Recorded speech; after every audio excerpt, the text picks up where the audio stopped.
Hi guys, it's Stephanie. It's Saturday evening. Dark as hell outside. And I got a lot done today. I went to my favorite part of town and I listened to some live music and did some crowd watching, people watching. And I had my favorite drink and I came home. Then when I got home, I started my laundry. Yay! And then I did groceries. Yay! And then I cooked. Yay! So anyways, I have a small story, or a short story, but it's a big chunk of my life. Because it affected me. I want to say thank you to all my subscribers. I'm always going to thank you guys at the opening of my videos.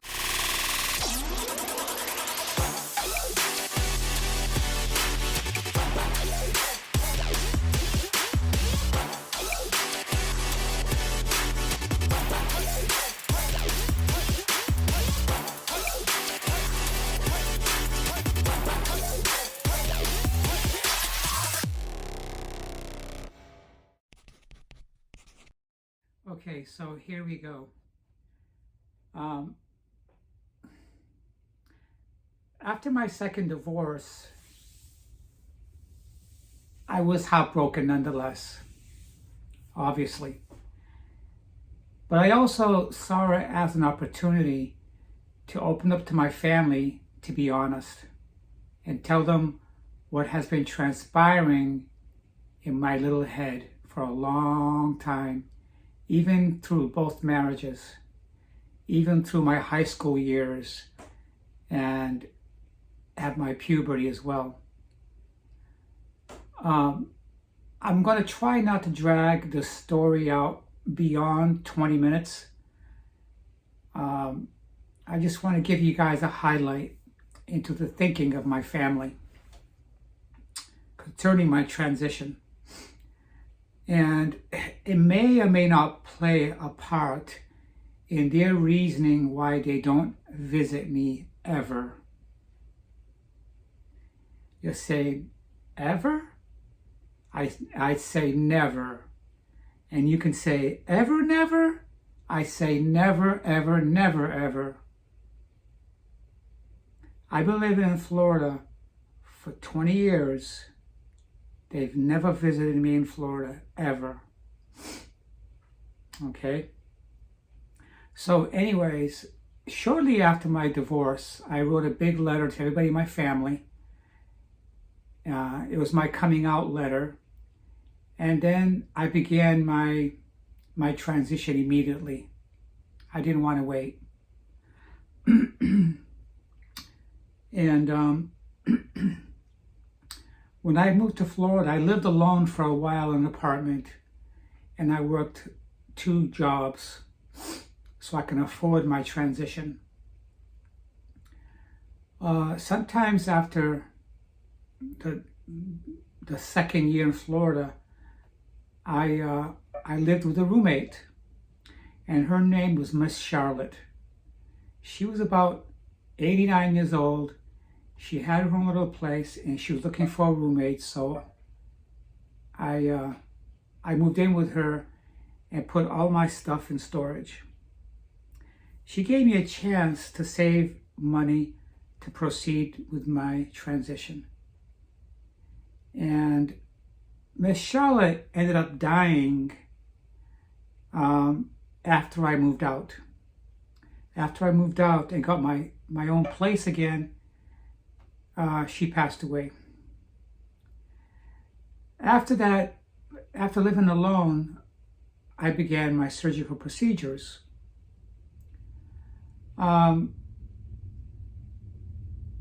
Sometime just before my bottom procedure, I found another roommate, and it was a guy, a gentleman, and he had Parkinson's disease. And I lived with him for 7 years.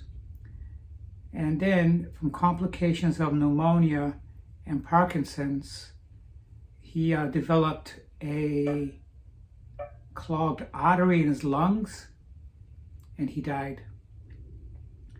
But when he was alive was when I had my bottom surgery, okay? And he essentially became like a family member to me. He became like my best friend. And I helped him. I cared for him. We were very close. He went with me. He traveled with me on my journey to having my bottom surgery. He helped me. He was there for me. Those were the years where my parents and most everybody in my family just ignored me. For 7 straight years, they ignored me. My parents did. And my brothers and siblings somewhat ignored me. They didn't reach out to me. So I went through my entire transition with my family not talking to me. During my bottom surgery, when David went to the hospital with me, I was hospitalized for the entire week. And I was in an induced coma because I lost a lot of blood, and they didn't think I was going to make it. All I know is that in the process of coming out of the coma, all I heard was a voice coming from a tunnel. It was something like, "Stephanie, Stephanie." Those were the voices I heard when I was in an induced coma and I was coming out of the coma after a week. And it was David's voice. He was a gentleman who I lived with that I was also caring for. So during my transition, during my bottom surgery, he was caring for me. I couldn't walk for over a week. I lost a lot of weight. I had lost a lot of blood. And I had complications going to the bathroom. But he was there for me when nobody else was. He became my best friend. And he had Parkinson's disease. I will try to remember to include him in this video. I'll paste a picture of him on this video. He died 2 years ago. But if it wasn't for him, I don't know where I would be. Because my family was not here for me. They didn't want to be here for me. They didn't want to have nothing to do with me. For 7 years, I was ignored by them. And I'm not 100% sure on this, but because of that, my son picked up on the cues from my family, and as he went through his young adulthood, he developed the same ideology. And that's where I am with him today. He doesn't contact me. Maybe he thought that my parents' decision was the right decision. Maybe not to be involved with me anymore. But one of my brothers finally had had enough of the way my parents were being, and I had been up there to visit them, and my brother's the one that got him out of that thinking, and then they came around.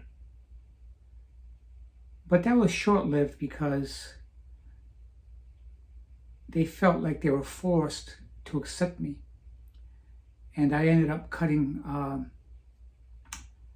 that visit short. And that was back in 2012. So, yeah.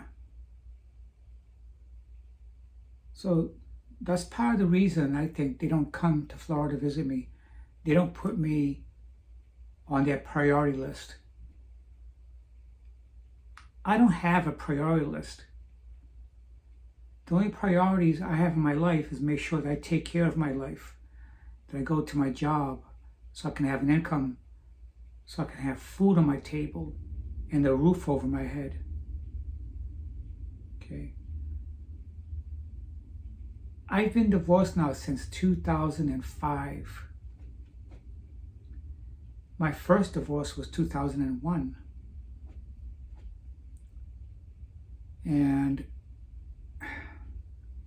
life of the transgender person is like night and day compared to a straight cisgendered person. It really is. We face a lot of hurdles. We face a lot of challenges, from losing friendships, family, to our jobs. And I'm not talking this way so you guys can feel sorry for me. But I'm letting everybody know what I went through and what possibly others coming out and transitioning could go through, depending on their family situation.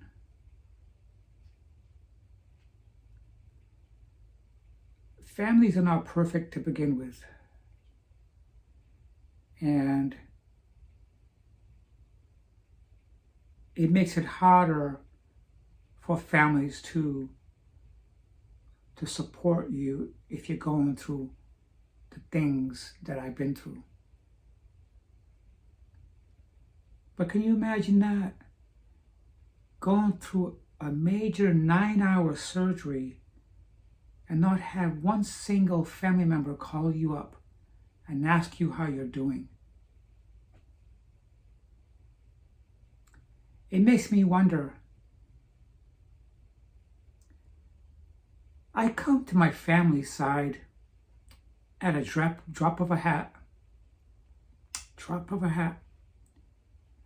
When my brother got sick several years ago, one of my brothers that I don't speak to, he got sick because he went into work and he was supposed to wear a breathing apparatus on his job, a respirator, because he was installing fiberglass insulation between an attic at a home he was at, and he didn't wear that, and he almost died for breathing in all the fiberglass insulation that went into his lungs. My cousin called me up and said, "Steph, your brother's in the hospital. We don't think he's going to make it." Immediately, I was up there within a few days by his side.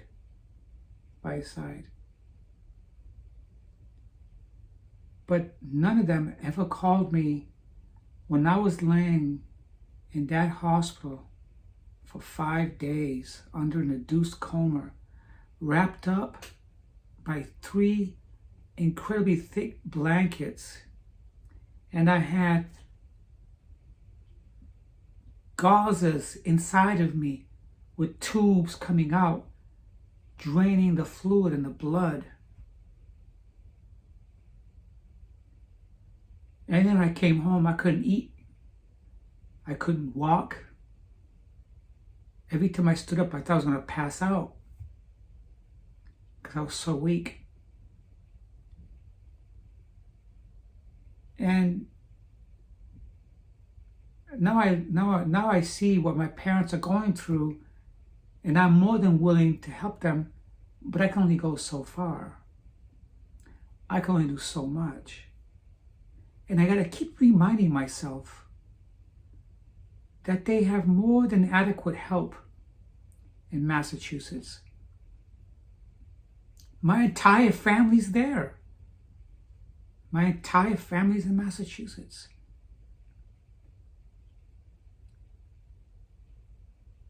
I don't know.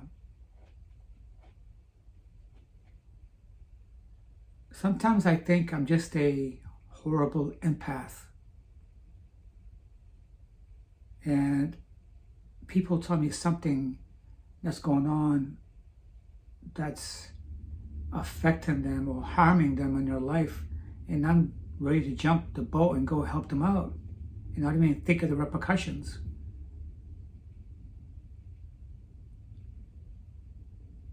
But I just thought you guys would think that this is interesting to know. I'm going to stay put here in my home and make the most of my life, because there are people out in society that don't even have a home, that don't even have a job. Have you guys been to California lately? Or Oregon? Or Washington State? There are thousands upon thousands of home people living in tent cities all over Los Angeles, Portland, Oregon, Seattle, Washington, and several states throughout the country. People are just homeless. I'm grateful that I have a roof over my head and a job to put food on my table. And yes, there's a lot of homeless transgender people doing things to survive that probably blowing my mind, but they're doing what they can.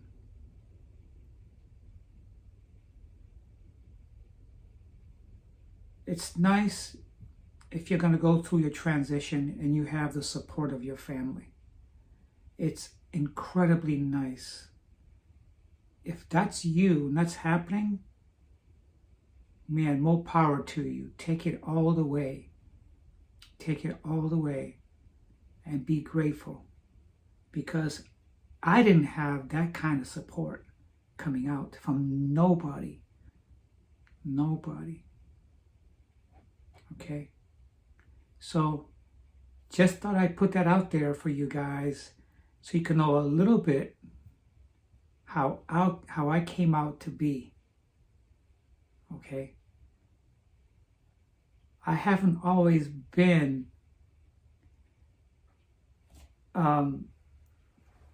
just because I may look good or I may talk good and I'm post-op and I may seem successful. I'm not successful. I'm a hard worker.